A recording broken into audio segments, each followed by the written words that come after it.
Welcome, parents, to the 5th episode of MiniVits, a series of mini episodes aimed at providing condensed information on your child's nutrition and health.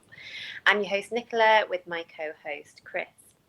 And today we're delving into the complex and rather interesting world of multivitamins.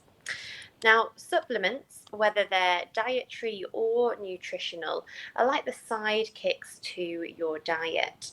They're here to give your little heroes an extra boost of nutrients that your kid's body might be missing out on. And guess what? They come in all sorts of cool forms, like tablets, capsules, gummies, sprays, and powders, so you can choose the one that suits your kid's style best.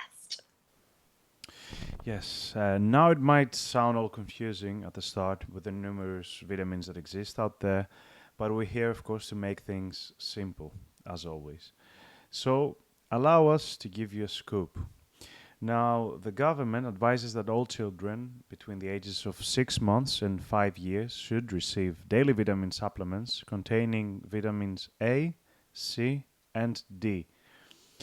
For vitamin D specifically, infants under 1 year old, it is recommended to administer them between 8.5 and 10 micrograms of vitamin D through vitamin D drops on a daily basis, of course. However, babies consuming more than 500 ml of infant formula daily should not receive additional vitamin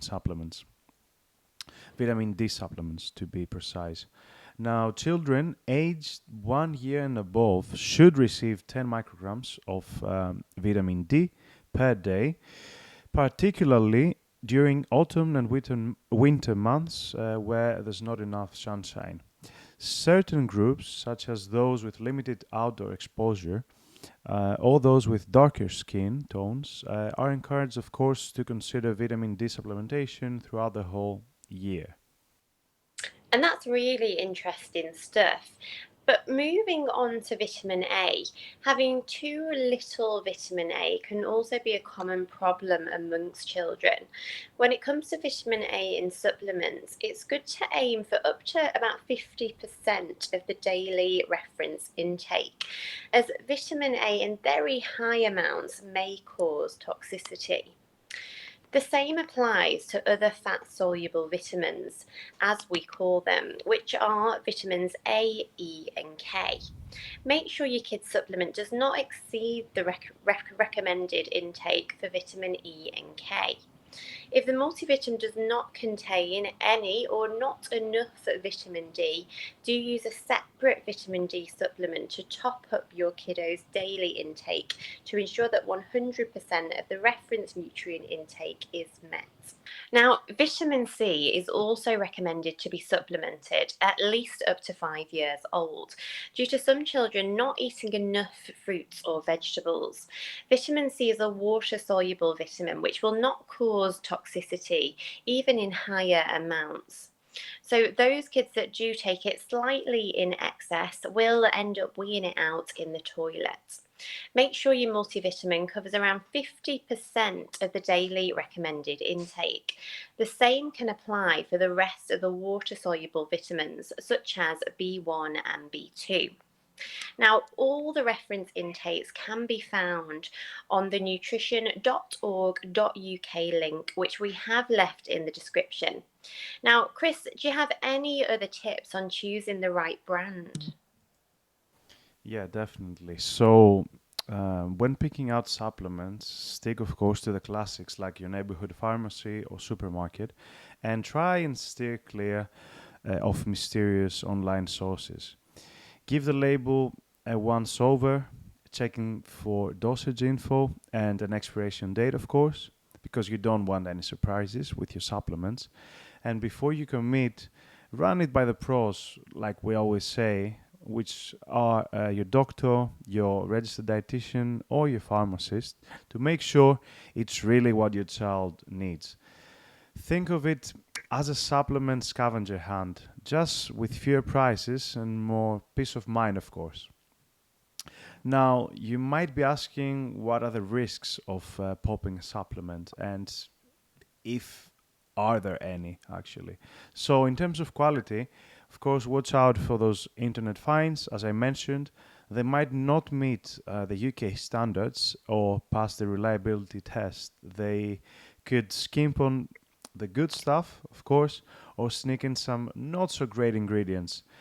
If you're shopping online, stick to the trusted high street names that also, of course, have a web presence.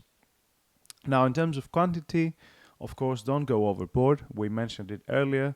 Too much of a good thing can spell trouble. Stick to the recommended dose on the label unless your doctor says otherwise. And keep an eye on those daily limits. No need to overdo it. When it comes to mixing and matching, make sure you're not double dipping on the nutrients.